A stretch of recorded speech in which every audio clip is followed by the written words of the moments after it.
The day the doctors said 3 months, the world stopped for Edward Hale, a billionaire who owned half of Manhattan but suddenly felt like the poorest man alive. His daughter, Lily, only 12, had a rare heart condition. No amount of money could buy her more time. He threw himself into every possible cure, private specialists, overseas treatments, even experimental therapies, all failed. The mansion grew colder, quieter. Staff walked on eggshells. Except one, Maria, the new maid from a small town in Mexico.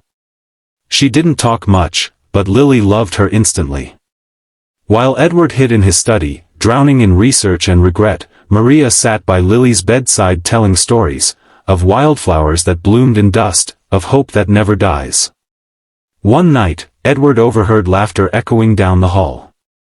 It startled him, he hadn't heard his daughter laugh in weeks. He peeked through the door.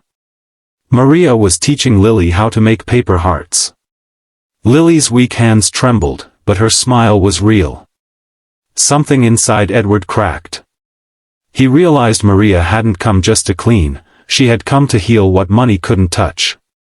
For the first time, Edward whispered, "Thank you." Maria only smiled. "Don't thank me yet, sir. The real miracle isn't money, it's love." And Edward had no idea, her words would soon change everything. Over the next few weeks, Maria became the heartbeat of the mansion. While Edward signed deals worth millions, she spent her nights sewing dresses for Lily from old curtains and scrap lace. Every morning, Lily's laughter echoed again, soft, fragile, but alive. Edward watched in silence. Something about Maria felt different, the way she spoke to Lily as if time didn't exist, the way she carried hope like a light that refused to go out. One evening, as Edward passed by the kitchen, he overheard Maria praying softly in Spanish. Her words trembled. "Dear God, if you must take a life, take mine instead." Edward froze. She didn't know he was there. The next day, he confronted her gently. "Why would you say something like that?" he asked. Maria looked down, her hands trembling. "Because, sir, she's a child. She hasn't even lived yet. I've had my life. She deserves hers." Her sincerity cut through him like glass. Edward, the man who'd built empires and crushed rivals, suddenly couldn't speak. That night, he found himself praying for the first time in decades. Not for success, but for mercy. A week later, the doctors called. Lily's latest test results showed impossible improvement. Her heart was stronger. Her pulse steadier. The lead specialist couldn't explain it. "It's like her body suddenly found strength we didn't know existed." Edward rushed home, tears in his eyes. Lily was in the garden, running, laughing, chasing butterflies with Maria. And when Maria turned to him with that same gentle smile, he noticed she looked pale, weaker. Something inside Edward whispered. The miracle came, but at what cost? Maria's strength began to fade quietly, like the soft dimming of a candle no one notices until the room goes dark. She brushed it off, blamed it on long hours, on sleepless nights. But Edward noticed. He started to see the little things, the way she gripped the wall when she stood up too fast, the color drained from her cheeks, the tired smile she forced when Lily wasn't looking. One morning, Edward called her into his study. "Maria, when was the last time you saw a doctor?" She laughed lightly, though her eyes glistened. "Rich people aren't the only ones who get sick, sir. We just can't afford to know it." Edward offered to pay for her checkup, but she refused. "You've already given me more than enough, a roof, kindness, purpose." The words stayed with him. That night, as Lily slept, Edward found an old letter hidden in Maria's small room. It was written in shaky Spanish. He had it translated. "If you're reading this, I might be gone. Please tell Lily she taught me what real faith is. And tell Mr. Hale that life's worth isn't counted in dollars, it's in the hearts we touch before we go." Edward's throat tightened. He realized then, Maria had known she was ill long before she came. And still, she chose to spend her final days saving someone else's child. The next morning, Lily ran to her father, eyes shining. "Daddy. Maria says I'm strong enough to dance now." Edward smiled through his tears. But as he looked toward the doorway, Maria was watching them, leaning weakly against the frame, her lips forming a quiet prayer.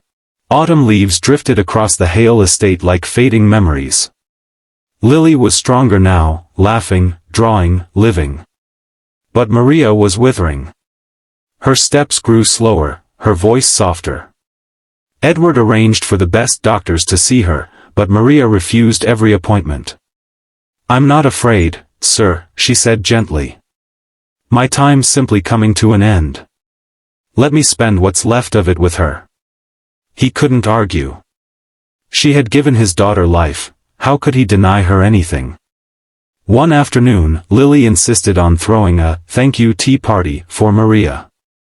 The dining room glowed with sunlight as the little girl poured juice into teacups, her laughter pure and bright. Maria's hands trembled as she lifted her cup. "You're my little miracle," she whispered. "No," Lily said with childlike certainty, "you are mine."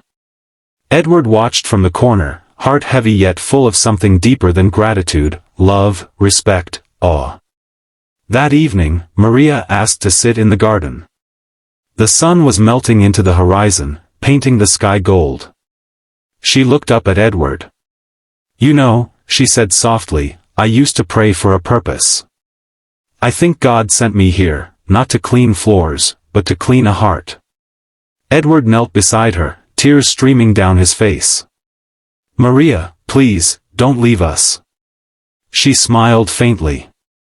"Don't cry for me, sir. Just promise you'll never stop giving the way you've been given to." And then, as the last rays of sun touched her face, she closed her eyes, peaceful, weightless, free. Edward held her hand, whispering, "Thank you, for giving me my daughter back." The house felt emptier without Maria, her laughter, her songs, her gentle footsteps echoing down the halls. Yet, somehow, her warmth lingered in every corner, like sunlight that refused to fade. Lily placed a paper heart, the same kind Maria had taught her to make, on the nightstand beside her bed every night. "So she can see I'm still smiling," she'd say softly. Edward couldn't look at those hearts without choking up. But grief slowly became gratitude. Maria hadn't just saved his daughter's life, she had awakened his. Months later, Edward founded the Maria Foundation, a charity providing free medical care and education for children from poor families. Every project carried Maria's favorite quote, engraved in gold. "The real miracle isn't money, it's love." One spring morning, Edward took Lily to the small garden where Maria was buried under a cherry tree. The blossoms swayed in the wind, soft and pink, just like the dress Maria had sewn from old curtains. "Daddy," Lily whispered, "I think she can see us." Edward smiled, tears glistening. "I think she always could." They placed a paper heart on her grave. Lily giggled through her tears. She'd say we folded it wrong. Edward laughed, the first real laugh in months. He looked up at the sky and whispered, "You were right, Maria. The miracle was love." And as the wind brushed gently through the trees, he felt it, a quiet presence, a warmth that told him she never truly left. Because sometimes, the people who have the least to give, end up giving the most.